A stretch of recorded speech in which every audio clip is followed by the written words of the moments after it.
Tuesday morning, Craven meeting. It's pretty busy. Huge luxury, really. Everything works on the racecourse just out the back from where we are, and we'll go and see what happens. So we've just seen quite a lot of horses go out of your yard. I suspect that when you took the whole yard to Bath on the first day, your string did not look like this. No, it didn't. It was. No, look, it's growing, it's changing, it's always changing. And I think the type of horse is changing, and it's a very different horse you'd see now, even to last year. And yeah. I hope a better horse, but as you well know, they're hard to find.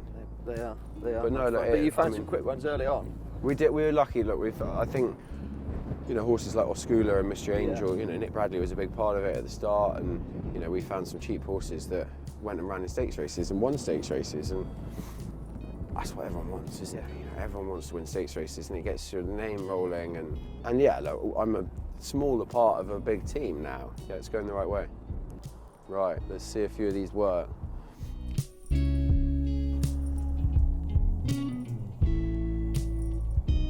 So it's quite a test, this, for them. Like, a lot of people wouldn't work them this far, probably, but I just like them to relax into it for the first furlong or two and build into it. A lot of people also will work to the brow of the hill, right. But for me, there's a home advantage of working through the dip. They've got to change the leads, they've got to be balanced, they've got to then come out at the other end, and it's different grounds, and it's what we do. Some people don't, but... And then it's all go down there. We've got Forceful Speed and Mr. Allen going to go a mile. Two absolute legends. I mean, for me, they're old boys. They're 4 and 5. Might have been making a debut in a bumper now. You're just warming them up. You said be here on a Tuesday. I could see why, with loads and loads of action going on. Is that pretty routine Tuesday morning?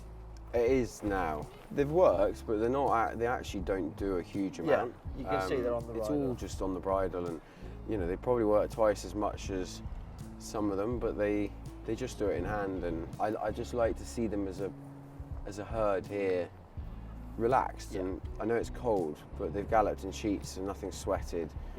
Yeah, they need to have a sweat before they go to the sport, but they enjoy it. Yeah. And it's not like it's close out the back. They're going to have a nice pick in the sun. And what about the 2-year-olds? Like, you said lots of them, you were saying, nearly ready to go. Yeah. Like, is that their third time on the grass, fourth? Third or fourth, yeah, something like that. And like they've got another whole lot of them to come up, another whole lot of those, and they'll just do the same thing. They'll probably more 5, 6, 7 times on the grass, and I don't think they're actually working that hard, but. And some people might think, geez, he's been on the grass 7 times, and they still get to the track in the green. The horses have all worked, and for me, this is the most important part of it, because I actually get to see them back in a, in a proper, on a TV. It's kind of like watching a race, really. Every horse gets videoed and sent to the owner. I mean, so we'll just go through every single set. Henry will tick them off, and yeah, look, they're working away nicely, and everyone should have a video on their desk by 8 o'clock in the morning.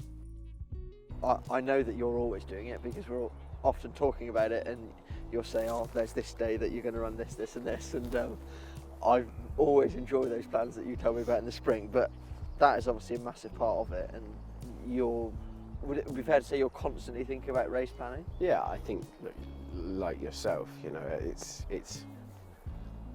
everything to me. Like, every single horse that we have, whether we've got 107 horses on site, I'd literally have a plan for every single one. But the good horses, like, they kind of plot themselves. It's the lower grade ones that are almost as satisfying as you probably, your 100 rated chaser. Yeah, I would agree. Finding the race at Kelso for it on a Saturday. When you can find one for those smaller horses, it's great. And like, there's so many people. There's the breeder, the guy that bought it, the guy that looks after it, and it's not the stable star, but little fish taste sweet, don't they? Oh yeah, big time.